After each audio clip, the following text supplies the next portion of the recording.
Let's hit the high road.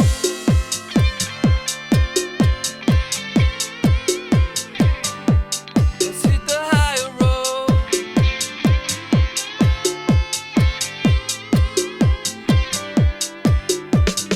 It's the first touch, strong connection. It lays deep in your soul. Feel the kindness strongly coming, 'cause you can achieve your goal.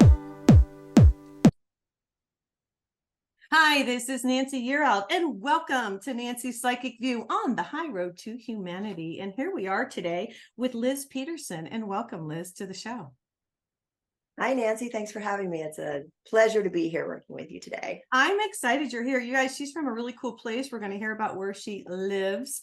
And we're also going to talk about her book, Mom Died Last Night. And, you know, we don't talk about death so much here in the United States. I don't know why we don't. We act like it's not going to happen. But it is her shared death experience. It's a memoir of death, grief, and afterlife communication. And it's not a real long read. So anybody who has had someone die, or if you know someone who this would really help, this is a helpful tool. Now, Liz is an advanced intuitive and energy healer. She is a Reiki master. She's a spiritual coach. She's a podcaster, and she's the author of Mom Died Last Night, and it is her shared death experience. Throughout her life, she's been a dedicated student of healing and metaphysical topics. She's driven by a deep desire to understand and harness the power of energy. Man, you and I are on the same wavelength. Drawing upon her natural-born abilities and her personal journey of healing, transformation, and empowerment, she brings a unique perspective to everything she does, and it is her mission to use these. And we're just glad you're here. You're a light worker. We love light workers, so thank you for coming. Liz, tell us your story. Why did you feel that you needed to write this? I'm just curious because, you know, we all have parents. My parents are both gone. I hate to say that, but talk about this. Tell your story. Well, after Mom passed away, I was just compelled to write. This has happened to me before, yet I have not published that one as of yet. It is upcoming. Okay. But after my mother died, I woke up the next morning and I was led to write over and over again through my intuition. I kept on hearing, write this down, write this down, write this down. And I'm an avid note taker. I go to workshops all the time. I have notes and notes and notes, books like in my cupboard. Are you a sticky note? I'm a sticky note. I am. I'm a sticky note person too. I love them. And it just journaling. So Yeah. I basically randomly journaled my experience. I felt like I was being pressed upon to write all of my experiences down. And I'm really glad that I did. Not only for myself, but now for others. So others can not only learn from my experience, but also if they have also experienced death recently, be able, to look to this, know that they're not alone. And, it is a process of going through that death process, the grief process, and then the joys that we can gain from afterlife communication. Well, the cool thing is, this is really interesting because you are you're an intuitive person. And you're a Reiki master. So when your mom was actually, and I want you to tell a little bit of the story if you don't mind. I don't want to give away your whole book, but you were giving her, she was in the hospital, and you were actually giving her energy. You were running energy, which you feel, and I'll let you tell, may have helped her pass, not stay, which was not really your intention. Yes, my intention was to run the energy, to do some Reiki. And it's funny, her energy system did not want that earth energy, that hands of light energy that I learned from Barbara Brennan's work, running that energy. It really wanted that soft, subtle Reiki energy. So I just sat there and I ran the energy. And my hope, of course, because I was in denial that she was in her death process, currently now looking back on the whole process and several months before, I know that she was in her death process. But in that moment, in denial, I just want my mom to live, selfishly just want her a little bit longer in my life. So I'm doing the Reiki energy in hopes that it would help. Yeah. But also sitting there knowing, like I write in the book, that sometimes we need energy to die. And Reiki can provide that. Yeah. Well, I just found that really interesting because, I understand why you did it. I would do the same thing, but it really helped her, and she told the doctor, I thought this was really interesting. People know when they're going to die. She told the doctor in the last few days that she felt like she was going to die. Yes. Yes, that was really hard to hear, Yeah. and reaching She said over and that. touching her shoulder and, Yeah. hindsight, I wish I had tried to engage in conversation about that a little bit more, but also knowing the car ride from the hospital to her house, I was noticing like she wasn't able to complete sentences. So I really do feel like this was a conversation that we probably wouldn't have been able to have because it took her 3 times just to tell me, I told the doctor. I had to get her to repeat that 3 times. And the last time I'm like, start from, I told the doctor, what is your next sentence? Well, I'm a little confused. She went in, they thought she had a bladder infection and they Yeah. sent her home. So I was like, and I wanted to ask you about this because this happens a lot. And I'm not putting, well, I guess I am putting down the medical industry because I don't like it. I saw my father when he was in the hospital. And why would they have sent her home, first of all? Because I want you to talk about what really threw me was getting her out of the car. I want you to talk, Yes. because I think people deal with this and nobody talks about this. So will you kind of give a little bit of synopsis of what happened to you? Yeah. My sister called me and she said, Mom's in the hospital. She went in for a bladder infection. She needs a ride home. Can you pick her up? And my sister was on her anniversary weekend down in Oregon. So I say, okay, I run over to the hospital and I pick her up and, they've got her out in the hallway because the rooms are full and they don't really give me too much time to talk to her. And I sit by her bedside and she grabs my hand and pulls it close to her stomach and, looks at me, and she had just woken up. Okay. And over about the last 6, 7, 8 months, when she would wake up, she'd be kind of out of it. So I thought, from hearing this from my sister, who was her caregiver her last year or two of life, I just assumed it was because I had just woken her up, that she was kind of out of it.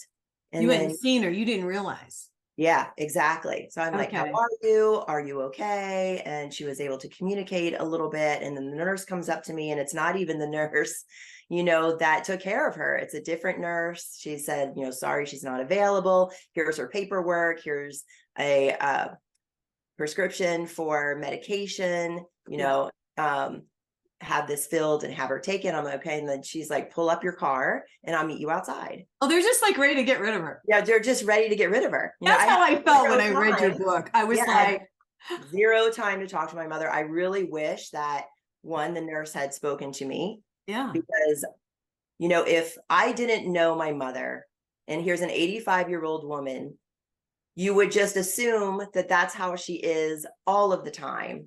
You don't have that history of how she is on a daily basis to know, right? So I do know that. 2, I wish I had, had more time to speak to her in the hospital, ask her some questions. How is she doing? How was the trip? Why? Did she call the ambulance, for a bladder infection? Ask more questions, have time to have a discussion with her. Because I think, that time in the car, that car ride, I noticed, she's got labored breathing. She's, falling in and out of sleep. She's not able to complete a sentence. If I had been able to figure that out while I was still in the hospital, You I wouldn't never have would taken have her. left. Yeah. I would not have taken her. Mm. And it should have been a red flag for me when I was getting her from the wheelchair into the truck.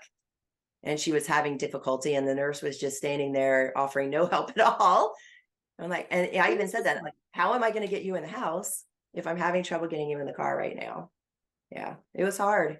Well, and I want to say something because this happened to me with my father years ago. He was always great, and then he had like some mini strokes, and my sister called the ambulance. She shouldn't have, because I go to the hospital and they have given my father medication. And I just want to tell this because I think the audience, people need to hear this.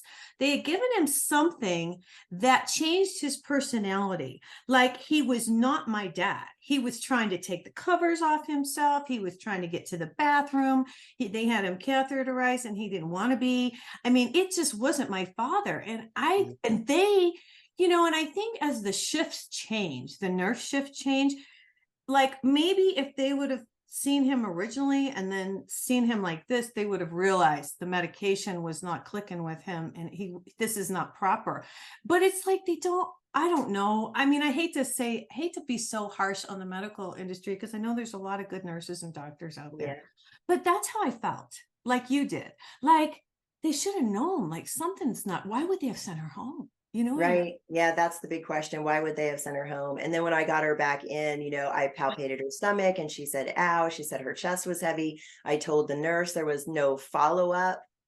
I never saw a doctor before she was admitted, back. Yeah. So you And couldn't then get a her. few hours later, we get the call and they have to rush intubate her because they finally figured out her lungs were taking on fluid, and took care of that. And so when I left the ER, that was the last time I got to speak with my mom. God bless. And I went back the next day, and sat by her bedside. And you did, and that's a cool thing. I want to say there's a lot of cool things I want to talk about in your book, but you did spend that whole day with her. You weren't there when she passed, and I know that was difficult, but you did spend that whole day, and she knew you were there. Yeah, she knew I was there, and I was glad to be able to spend that time with her. Yeah. And even leaving at night, I went back and forth. Do I stay? Do I go? Do I stay? Do I go? It's hard. And if I had followed my intuition and stayed, I talk about it in the book that I went home, had dinner, then my sister calls me and, they're saying our organs are failing and we can come in if we want to. And my younger sister and I did make it to the hospital. My younger sister made it in time to be able to talk to her and read the letters that my niece and nephew had written for her. And, Sarah said while she was sitting there, the tear came out of her eye while she was reading the letters, to my mom. You knew. So I know she knew on some level. And I feel like when I was there holding her hand and talking to her that she knew. Mm-hmm. I do know, also I heard from my grandmother and my great grandmother over on the other side saying, we've got her. And, being in denial, I'm like, okay, do you have her, like, you've got her, you're going to help her heal, or you've got her, like, you've got her on the other side. But I really feel like they had her. She was at peace on the other side. I just didn't want to feed into that outcome right at the time. And I did walk in, right after she took her last breath. I was downstairs. They were filling out my little ticket, my little sticker. I read that. And there was a guy and he was just taking his sweet old time. And he knew why I was there. He knew, they were expecting me. And I'm like, come on, you don't need to change the sticker, the sticker tape right now. I need to go. And I knew. Yeah. Liz, do you think that people in the hospital, because I want to give them a little bit of benefit of the doubt, do you think they just see death so often that they kind of become numb to it maybe? Because, I mean, he knew your mom was dying and you wanted to get up to the floor before she took her last breath, and he didn't care. He sat there and changed the tape on his little machine. Yeah. So where's the empathy? Where's the compassion? Or has our society just lost the compassion? You know what I mean? Right. I think that they process so many people, and it was at the tail end, of their COVID experience, and they're probably so tired, and, it's late at night. He's just thinking about what he needs to do. Oh, it's getting ready to be midnight. I need to change the sticker tape, I'm like, and you could have done that after me, It's just no thought, to a person's concern. I have to give him the benefit of the doubt. I have to have compassion for his experience too. Right. They do their best. Bless them. Makes you think, though. It really does. I mean, our world has become, well, I'm an empath. And, and I just see the harshness. I've experienced the harshness in my life. It hasn't been easy, but, I just, it's hard. One thing I want to mention before we continue on, because we have a lot to talk about. So this is a really cool book, you guys. It's called Mom Died Last Night. So if you have anybody who is dying or has had a loved one just pass, it would be a good one for them. I want to really quick bring up the part where you were trying to get Mom from the wheelchair or into a walker or just out of the car. And the reason I wanted to bring it up is because a lot of us just aren't physically capable of doing this kind of stuff. And didn't you call 911? I called 911 after I got her in the house. Yeah. I mean, because she was just a steady downhill momentum from the time I picked her up from the hospital. Yeah. So I got her in the house. And when I got her in the house, she was choosing not to speak with me. I think that she was upset with me. I couldn't get her to use the restroom like she said she needed to. I couldn't get her to go from the walker seat to her chair, to her recliner. And I'm like, Mom, if you can't do these things, how am I supposed to leave you? I can't leave you alone. And then I called my sister and got her on the phone. But the journey from the car into her house was quite a journey, trying to figure out how my mother, who was so tired she could barely walk. I had to sit her on the walker. She had an experience on the walker where she was in a parking garage, with my sisters. They were going across, and she had chosen to sit on the walker and kind of wheelie herself right, and had flipped over backwards. So she had fear around being on Oh my walker, gosh. and that was a couple years prior. So she had a fear of being, on the walker that way. It was really difficult for both of us. She did have a ramp, which was really nice. But then I had to get her up, 4 stairs up to her porch and into the house. And, I had her put her arm around me and helped her legs up each step, and then had her stand and hold on to the window air conditioner when I ran down and got her walker so she could, walk her into the house. It was really, really difficult. The whole time I'm just thinking I should pause and call somebody right now. The What whole are you time, going to do? She would have like, fallen. yeah, she would have Yeah. fallen. I didn't want to leave her alone. Yeah. I didn't want to let go of the walker the whole time. It was really a challenging, difficult situation for the both of us.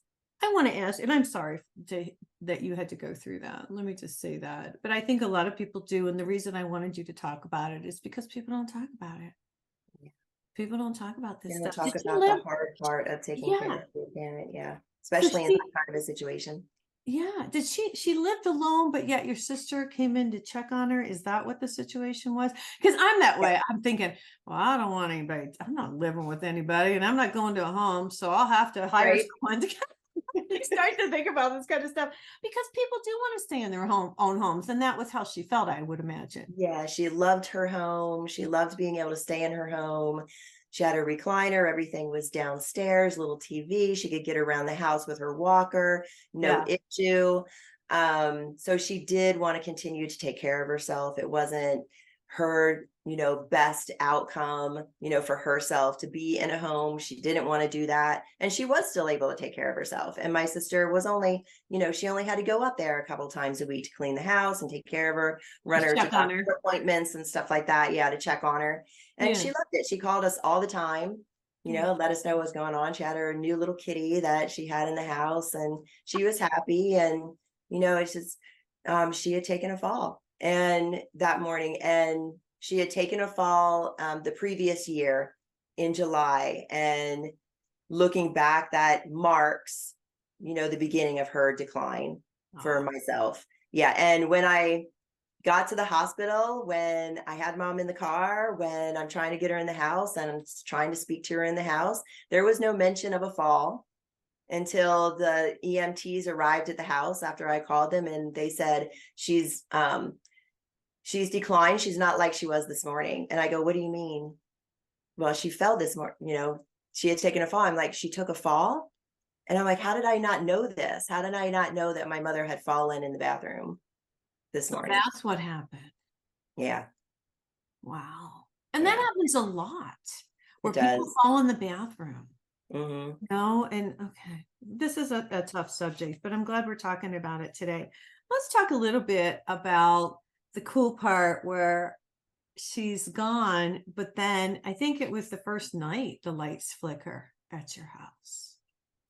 Yes. Yeah, I'd gotten home and gone to bed and woken up. The lights flickering. So the lights flickering was when my boys got home. Okay. So my boys had gone a day early to their dad since I was with my mom in the hospital. And they actually continued to stay with him. We were on a 5-5-2-2 schedule. So they were with him for the 5 days. When they got home, my son's with me in my bed and he's next to me. We're just playing on our phones, devices, like I can't remember. And the light flickers next to me. Yeah. on the bedside table. And I noticed it. And I'm like, okay, that's interesting. The light has never flickered before. My bedside lamp had never flickered before.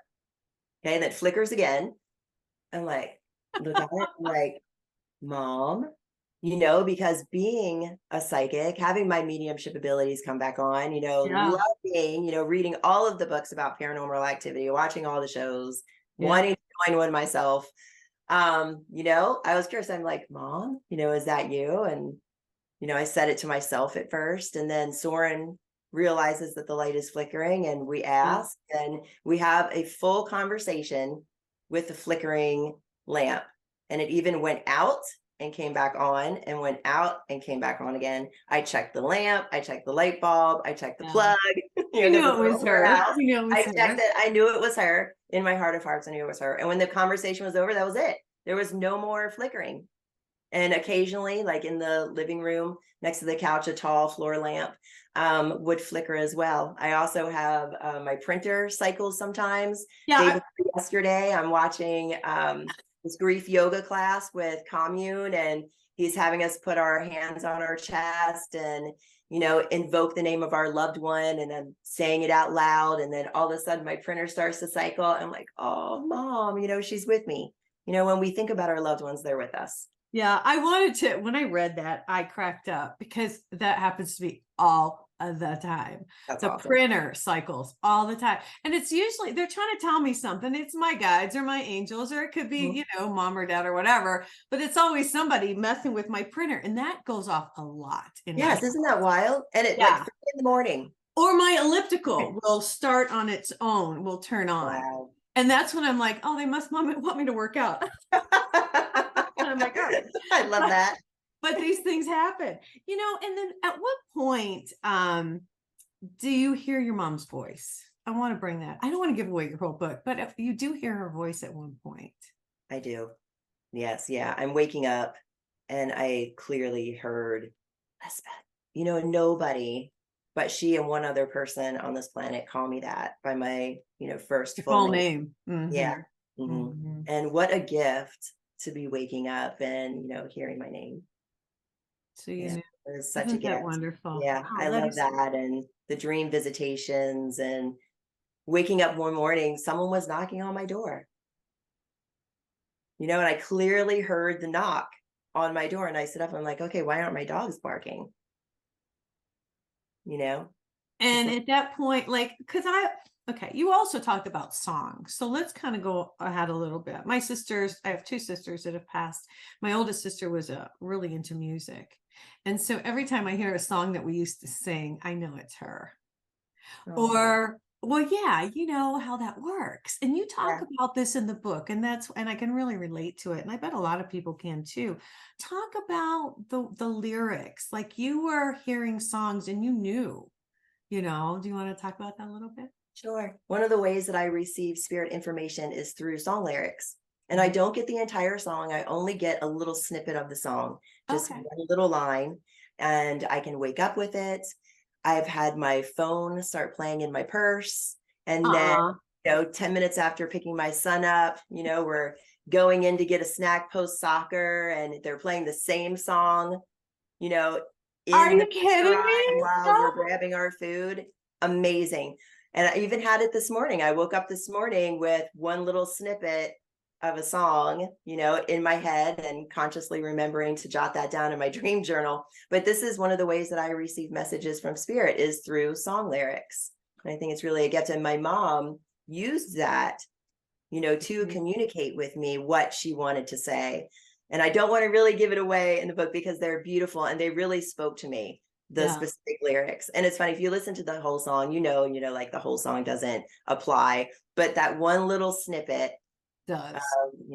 I'm your biggest fan, or a few of the other ones that I write about in the book, that it's just like, hey, I love you, I'm here, I'm supporting you, and this is an easy way for me to communicate with you through these songs. She's here, right? She's really excited. She's watching it. I'm like, she's watching this, right? Yeah, she's always part of it. I can feel it. I'm like, dude, she's totally here. She's really proud of you. Do you want me to tell you what I get? Yes, sure. Oh, I would love that, Nancy. Thank you. Because she's always with me when I'm Okay, well, hold on. Because I'm like, she's so here. This is crazy. Because I also, let me ask my angel. Oh, she's just elated is her word. She's elated that you took the time to write this down and honored that her death could bring some comfort to others as they go through this experience. That's what I get. Wow. Mhm. Thank you, Nancy. That's You're beautiful. I really welcome. appreciate this. Yeah. Ooh, she's Like, I do feel that too. yeah. That Like gosh. putting that out, I'm honoring her life. I'm, holding some reverence around her death, her passing, and Yeah. that my experience can hopefully help those who either are experiencing it or are going to. Yeah. Wow. 'Cause I've She's had real. people She's tell me strong, man. I she cannot. is, I'm she's so really sorry. I'm strong. just like, what in the world? I don't get this that much. Um, well, let's talk about grief a little bit because you say grief feels like a heavy weight on my body as if I haven't slept for days.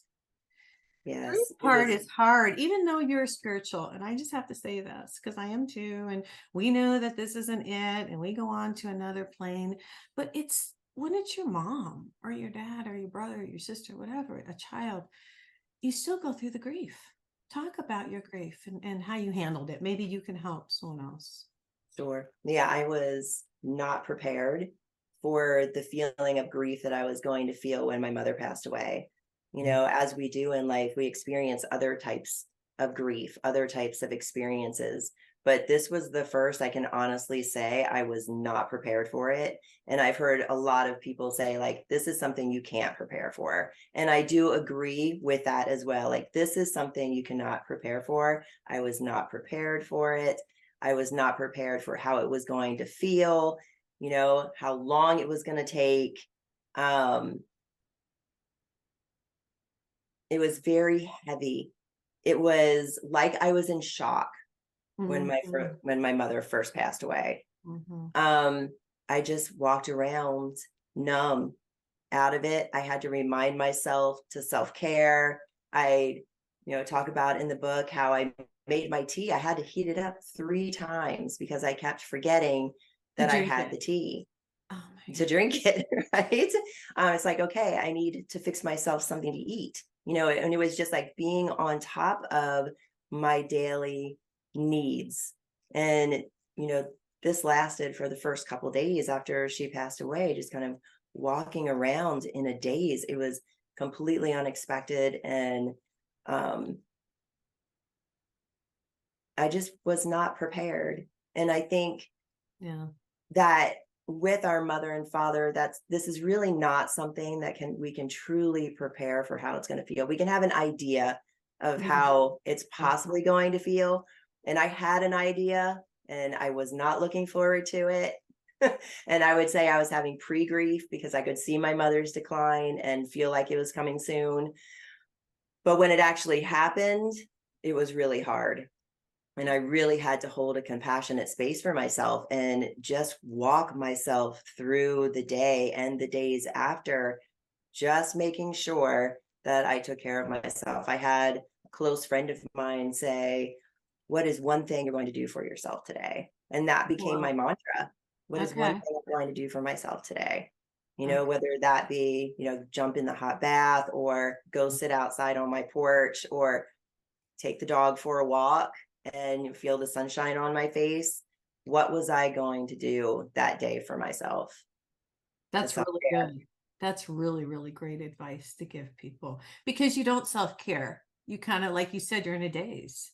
Mhm. And I can understand that. One thing you said I thought was really interesting, and it's true. You say our loved ones and spirit team, as I call them, on the other side are supporting us. And it's interesting because you started to notice this. Talk about that a little bit. I did. I started to notice it not just in the present moment, but I started to look back and realize that things were actually put in place for me before my mother actually died. Yeah. There were tinctures that I had purchased. I had run to the store when, that wasn't on my to-do list. And you You had know, food in the I house, so you didn't I have to go yeah, out. Yeah. exactly. Yeah, I had food in the house, so I didn't have to go out. All of these different things were put in place for me. And during, you know, And it's I cool that you recognized it. I thought this is why I wanted to talk about this a little bit. Mhm. When you're in touch with God, when you're in touch with spirit, you can say whatever you want, higher source. And these things happen, you start to recognize that they are helping us, and it's just amazing. And once you do, it changes how you feel. You feel so much more grateful, maybe not alone, you know? Yes. Yeah. I love the fact that I'm not alone. I've been through so many, Yeah. difficult things in my life, had adversity in my life where I really have learned to have a relationship with spirit, with my spirit team. It makes life easier. I know in my bones that this is a co-creation in life. Whenever like I went through a divorce, started in 2018, I found feathers everywhere. I was making a smoothie one day. I turn around to get the oat milk out of the refrigerator, turn back, there is a white feather on my blender. What? It's like, I can't make this up, everywhere. And like, know that like, hey, they're with me, they're supporting me. I really feel like the universe has our back. They want us to succeed. They want Yes. to have things in place Yeah. for us when we're hurting.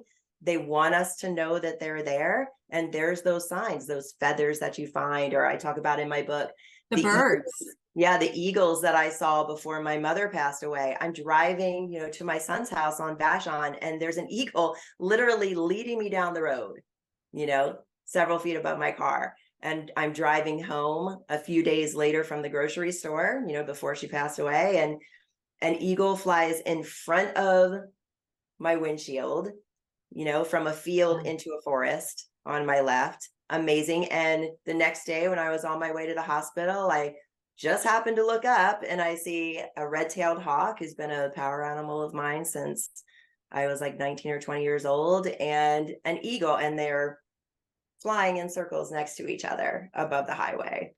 And eagle since 2018 has been my sign and symbol for support. Right. And there it is, like, we're here, you're strong, you've got this. And when you're not strong, we're here for you. It's beautiful. Yeah, when my dad died, there was a yellow bird. I've told the story many times on the show. And it kept pecking at my window. And I didn't know he was dying because I was in another state, but it was pecking. And I'm thinking, is he trying to eat the bugs? What is he doing? Why is he pecking at my window? And that was kind of it. And you also talk about the hummingbirds. I love the hummingbirds. I have them. I think a lot of people do, but the cool thing was your mom loved hummingbirds. My And mother yeah, talk about this because you didn't even have a feeder up. I want you to tell a little bit of that if you don't mind. Yes, my mother loved hummingbirds. She was always on my sister to make sure it was cleaned and taken care of. She would sit there Oh, and is she? be able to see them out on the porch, like flying around. And she was fascinated with the different breeds of hummingbirds, and, always, sending us little emails or, voicemails left on my phone about the hummingbirds. And I had just moved a couple weeks prior into this new house, and I had not set up my feeders yet. The next day after my mom passed away, I'm sitting on the couch. The sun is shining in the room behind me. There's a door that goes downstairs to the basement in front of me. It's sun drenched. And out of the corner of my eye, I see a shadow, and I look up at the door, and there is a hummingbird shadow on the door in front of me. It blew my mind. I looked to the window, and there's a hummingbird. And in that moment, I knew, like, that's her sign. And I had talked to her before she passed. It's like, I have this ability, try to communicate with me. Like, I want you to communicate, or to try to communicate with me from across the veil. I will know it's you. And when I saw that hummingbird shadow and that hummingbird up to the window, and there were no feeders, and I just moved into the house, and I'm like, that is her sign to let me know that she is okay, that she's on the other side, she's at peace, and she can communicate with me. Yeah. I thought that was really cool because they do. That's how I got signs, and I still get signs. It's always about the birds. I always, that's what they do. I'll see a cardinal or I'll see a bluebird. It's really interesting. And butterflies too. I will say Yeah. that. And butterflies too. Yeah, I Yeah, get that a lot. my son and I were in Maryland visiting my dad, and we walked out of a care center where we were visiting a family member, and just outside of the door, this blue butterfly was flying all around us, and it just happened to be the blue butterfly that was like my younger sister's tattoo on her shoulder. And I had never seen one of these butterflies before. Oh and my even God. my son, who's 16, was just in awe and amazed, because this butterfly flew around us for a solid minute before landing on the gutter above the door. It was amazing.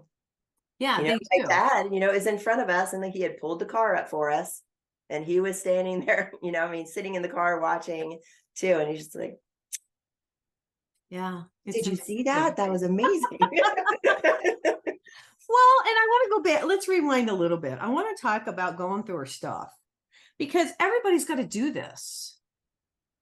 A lot of people do this, and they have to go through this stuff. And you did with your sister, and you found pictures and recipes and all little notes, but maybe that's also therapeutic, don't you think? It was really therapeutic to be with my sister and to go through her stuff. And as you're touching your loved ones' things, it's like you can hear their voice in your head. And my sister even commented on this too. It's like, everything I pick up, I can hear mom's voice in my head. And I'm like, me too. I'm hearing it too, because we're in her space. This is her stuff. We've heard her speak about her things before. We're trying to have reverence over her things and really take care and think about what she would have wanted us to do with her things. And she did leave these little notes letting us know what this antique was and what that antique Did she? was and stuff like that. Yeah, she had spoken to my sister about, special things that she wanted, each of us to have and that sort of thing. And it really was a gift to be able to spend that time with my sister. Mm-hmm. It probably Doing helped it both of you. also to come together and be in that space together and kind of hold space and do it quietly. And there's those moments where we have those memories sparked and we talk about them, and the moments you cry together and the moments of silence. And it's not awkward silence, it's like loving silence, reverent silence as you're going through the house and reminiscing. It's really a gift to be able to do that, because you do go down memory lane, and it was a gift to me to be able to do that with my sister. Yeah, I was thinking it with reverent silence as you said that. That's so funny. Yeah. So what's going on now? How long has it been since mom has passed? Mom passed February 11th, 2022. And she takes, of course, 2/11/22. She was an indigo. So I do have to say that. And she did not have an easy life. She had a difficult life for an indigo. And she got really curious at the end of life, having me as a daughter and being into metaphysical things. I kind of brought her around into that. Cool. So she was opening to that and doing a lot of healing at the end of her life, which was really nice. Well, and that's helpful. That's really cool. I just want to say that, because that generation didn't really realize or have the information that we have now. And whatever we heal down here really helps us when we go to that next, part of our existence. Because I believe, I'll just say this, that, whatever we learn down here determines where we go when we pass. So, it's wonderful that you helped her work through whatever you did. I think that's really cool. Now, does she still communicate? What's going on? She does. She still communicates. Like I was saying, like I'm sitting there doing the grief yoga and the printer starts going. I still see hummingbirds and butterflies. I had a dragonfly land on my foot a couple weeks ago and fly around me, which was really fun. He'd follow me in the house and I had to scoot him out. But I have those nature visits, and I have dreams about her, and I hear noises every now and then, and the occasional flicker. She is in touch, not as much as she was when she first passed away, but I think she's busy, and she's got us 3 girls and grandchildren that she needs to take care of and stuff like that too. Yeah. But and all I have to do is say her name or think about her and invoke her, and she's around, even though I know that she's probably doing her own things on the other side. And there's a part of me that really feels she's incarnated again. But I also know that we can be in multiple places at once, since we're multidimensional. Yeah. And, well, I felt her here, so I don't think so. Yep, she's around. I'm sorry, I don't want to be but then, what I picked up, which you're going to crack up when I tell you this. Have you done a lot of podcasts so far? I Have you? have. Okay, Yep, yeah, because I've done I several. feel like what I feel like, I know this, I feel like she just pops in when you have a show. Yeah, she does. Almost like it's her moral support, like mom's here. It's cool. I Because have been doing interviews and had hummingbirds come up to the window. Butterflies fly by the window. It's amazing. yeah, that's what Yeah. I feel. I feel like she comes when you do a podcast because she knows you're a Mhm. little nervous and she wants to give you that extra, mother reassurance. That's what Yes, that's why she shows up on the podcast. Plus, she she's a likes to huge hear about, support. yeah, she And likes, she loves it. She thought yeah. it was so neat. Yeah. That's really great. There's one thing I want to talk about that nobody talks about before we get out of here today. I don't want to end it on a bad note, but anger. You're angry and nobody talks about this. Because Yeah. maybe it's not appropriate or maybe you shouldn't say that. But at the very end of the book, you do talk about anger. Will you address that for a moment, please? Yeah, I was starting to feel anxiety. And I'm like, why am I feeling anxiety? I haven't felt it in years. And then I realized, it dawned on me, the anger that I was holding on around my experience in the hospital with my mother. And Oh, I just allowed myself to go into that feeling. Being an energy healer, I know personal process techniques where we can process our anger. So emotional release exercises. And I talk about in the book how I went into it. I allowed myself to feel the anger. I did some pillow punching and pillow screams and hand screams and, wow. allowed myself to go there. And underneath that anger is always the sadness and the grief. So after Really? shedding that anger, I was able to just wail. Yeah.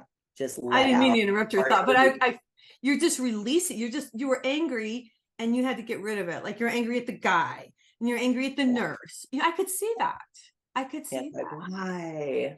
Yeah. Yeah. Yeah. And just being able to release that felt so good. It was so cathartic. And I really felt like I was setting a good example for my son too, who was in the house. And I'm like, hey, I'm going to be doing these anger release exercises. He was just, in his room on his phone. I don't want you to be startled, and I allowed myself to go. And then, he got to witness mom, and it's okay that I have these emotions. It's okay that I have this anger and then this grief that followed, and how wonderful it felt to be able to release another layer of that grief that I was holding on to. Right. Mhm.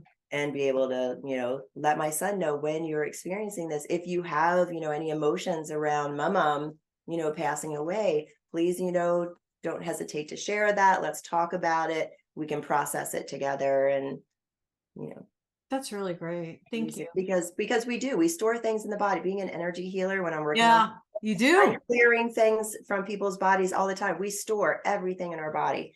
Better out than in. Let yourself feel, let yourself cry. If you're angry, go take a kickboxing class or something like that. Get it out, go run it out. Yeah, it needs to be out. That's wonderful advice because that's how dis-ease sets in. And Yeah. you know that, and I know that. And so, yeah, when you release, you're really making you're clearing your body. You're becoming healthy again because we regenerate, we rejuvenate. How has the book been received? I bet people love this. It's not too long, you guys. It's not too short. Has it been received very well? I bet. It has. I've gotten a lot of great reviews. I've gotten a lot of people come to me and tell me their beautiful stories about their loved ones and their parents, their mom, and their experiences. I've had several people, use it in the grief process, and several people use it before, which is really nice. So, Oh, they okay. have an idea of what they might be, getting ready to experience in the future if they have a loved one who is getting near death, near the end of their life. Yeah, it's been well received. That's awesome. That's I'm awesome. It's happy called that I Mom was Died. able to put that out. Yes, it's called Mom Died Last Night, My Shared Death Experience. Do you have a website or how do people find you? I do. You can find the book on Amazon, and my website is raisethevibewithliz.com. You can find, all of my media appearances, my podcast, Raise the Vibe with Liz, how you can work with me, the book, and I have a couple courses. One, I'm Living an Intuitive Life, which, teaches us how to connect and Very live nice. in that flow of life where we're connected to spirit and having a co-creation. Very nice. I'm really glad you came on today. Thank you. Thanks Thank for you, sharing Nancy. this with us. Much Thank you. appreciated. Well, you guys, we got to get out of here for today. I don't promote myself enough, so everybody's been giving me a hard time. I'm writing a new book. It's about angels, and it's Archangel Gabriel's messages to humanity. But in the meantime, I do have my other one, Wake Up, the universe is speaking to you. And if you're new at this kind of stuff, if you're new on the spiritual path, this is a good one. It's kind of like a 101. So check it out. You can find it on my website or on Amazon. If you want an angel reading, go to my website, nancyyearout.com, and you can read all the messages from Archangel Gabriel there. You guys, I want everyone to have a terrific week. Liz, thanks again. And Thank you so much for having me. you're welcome. Everyone take care and God bless.